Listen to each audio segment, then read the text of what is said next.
আর একটা মিটিং এ অংশগ্রহণ করেছিলাম। যে যার বক্তব্য পেশ করছে। আমাকে বললো, দাদা এবার আপনি কিন্তু এই মিটিং এ একটা কিছু বক্তব্য আপনাকে রাখতেই হবে। দেখ আমাকে আটকানো তা হচ্ছিস, তোরা বল না, আমি শুনি। না না, আপনাকে এবার বলতেই হবে। বেশ, তাহলে বলি, তাহলে এখন বলছিস। এই দেখ, যেমন আমাদের পাড়ায় অনেকে না অনেক রকমের ভক্ত আছে। যেমন নারুদা, নারুদা হচ্ছে বউ ভক্ত। তারপরে কালিদা, কালিদা হচ্ছে কালী ভক্ত।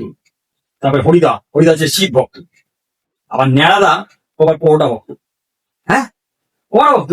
কি বলছেন দাদা? হ্যাঁ রে, আরে একটা হোটেলে ও গিয়ে 37টা পরোটা ঘুগনি আর ঘুগনি ঝোল দিয়ে মেরে দিবি। কি বলছে? আরে বলছি যেটা শোন না। আর সারা হোটেল মালিক তো অবস্থা খারাপ। সে লাস্টে পায়ে ধরে বলছে, দেখুন আপনি আর দ্বিতীয় দিন একদম হোটেলে আসবেন না, খুব অসুবিধা পড়ে গেছি। এই দেখুন, যে ওই যে পরোটা মাখছিল আর যে সেঁকছিল, দুজনে কিন্তু অর্ধেকটা শয্যাশায়ী। এখন ডাক্তার এসে ওদের হাতে ফটো তুলে নিয়ে গেছে। বলে কি দাদা এই অবস্থা? আরে আরে বলছিটা কি? আমি তো মানে অবাক হয়ে গেলাম। 37টা পরোটা মেরে দিল, চিন্তা কর। তারপরে নাওদা বলছে, তাহলে তো তো গিনেস বুকে নাম ওঠা উচিত। জানি না এখন তুলবে কিনা, এরকম তো কেস তো সচরাচর দেখা যায় না। আবার দেখ না, ওই যে আমাদের পাড়ার ইয়ে, কি জানো, ও শান্তুদা, শান্তুদা আবার হচ্ছে গান ভক্ত।